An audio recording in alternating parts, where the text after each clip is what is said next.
So here's a list of everything that you need to make this project. All of these materials are fairly easy to source. I picked up the sticky back vinyl in Wilkinson's for about £5. You can use the rest of the roll for some of your other craft projects. Okay, so the first thing you need to do is take your vinyl. You'll see it's got the paper still attached to the other side. That's really important, leave it stuck together for now.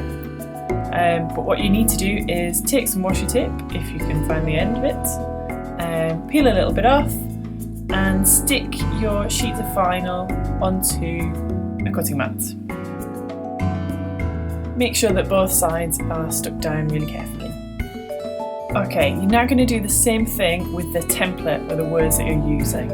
And once that's secure, very, very carefully, you can cut it out with a craft knife or a scalpel like I'm using here. So safety first with this bit, keep your fingers out of the way, just take your time with it, don't rush because you don't want to give yourself any injuries. Notice that I'm cutting out the paper and then I'm double checking to see that I've gone through the vinyl. You need to make sure that the outer edges are nice and neat, don't actually worry about the bits that you're cutting out. Once you've cut out all the letters, you can unpeel the template and also take off the tape that's securing the vinyl to the cutting mat. So now that the template is ready, we need to prepare the fabric. So lay it out on a table and fold it in half so that it's right sides together. We're going to cut two pieces out at the same time. So place your template in the centre of that, pin around each edge. Notice that I've left a couple of inches spare at the top. I've done that intentionally, so you need to make sure that you do that as well. It'll all become clear shortly. So carefully cut around the template. Take extra care as you go around those curvy corners. At the top you might just want to trim off the edges just to get rid of any bits of cotton that are hanging over. And then once that's all cut out, you can remove the pins. So we're going to make the front panel piece of the banner a little bit more sturdy by ironing on some interfacing. You can see that I've left a little bit of a fold there. There's no interfacing on that fold section, it's just for the size of the banner template. You only need to include interfacing on the front of the banner pieces. You could put it on the back as well if you want to, but I've actually just done it on the front here. Now we're ready to paint. So peel off the backing from your vinyl template, work out where it needs to go and then carefully stick it down. You'll need to stick it to the fabric and to your cutting mat, that's just to keep everything nice and secure as you paint.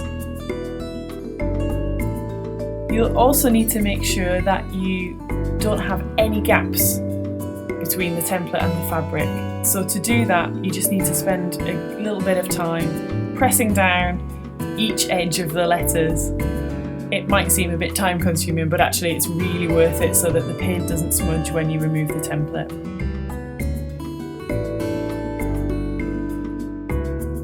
The paint I'm using is this Dylon paint. I got the red, which is for dark fabrics because of the patterned fabric that I'm using here.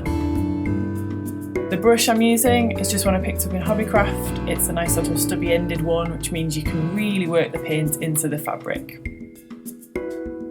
So you need to make sure that coverage is nice and even when you're painting. So dab a little bit on your brush and then just try and work it into the fabric.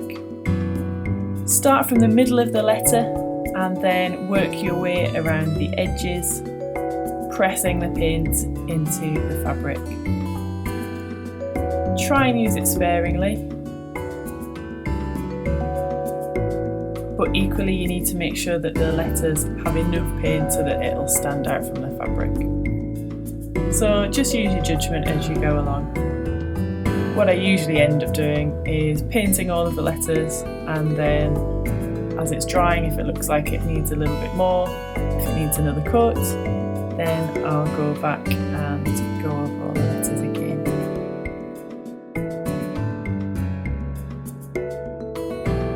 Let the paint dry for 5 to 10 minutes or so, but don't let it dry completely before peeling off the vinyl backing. If you do peel it off after it's completely dry, it does tend to crack a little bit and you don't want your banner to look messy.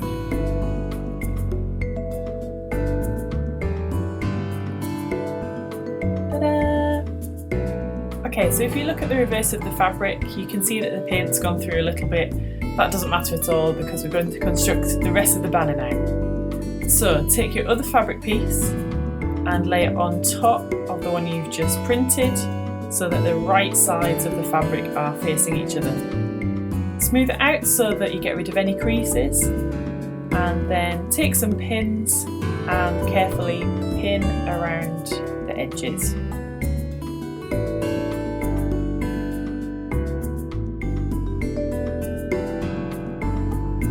When you get to the top edges, you can see that all I'm doing is just having some pins there to keep everything in place. We're actually just going to stitch along these edges here as I'm showing to you and leave the top.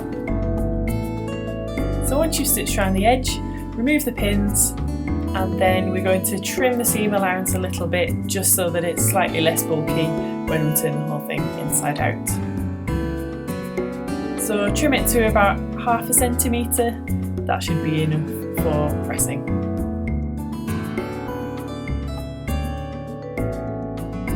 When you've trimmed the seam allowance, you just need to put a few notches in each of the curved edges.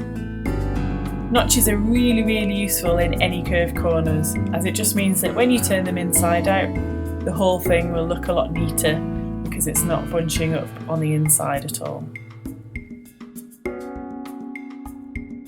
So 3 on the corners that I'm snipping now, maybe a few more on the bottom edge like this, and that'll be enough. So we're ready to turn the whole thing the right way around now, so just grab the bottom edge and pull it through, and then what you need to do is try and ease the seams open so that it lays as flat as possible. We are going to be pressing it in a minute, so that'll sort out any final creases.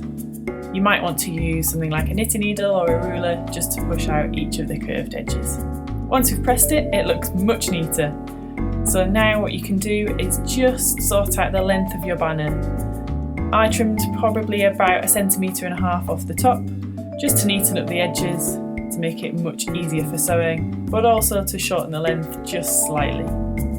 So place your banner on the table face down, and taking the top edge, we're going to fold it over and try and work out where we need the dowel rod to be. So fold it over, and then you can see that I've just folded over again a really tiny amount. That's just to allow us to mark out where the hem's going to be.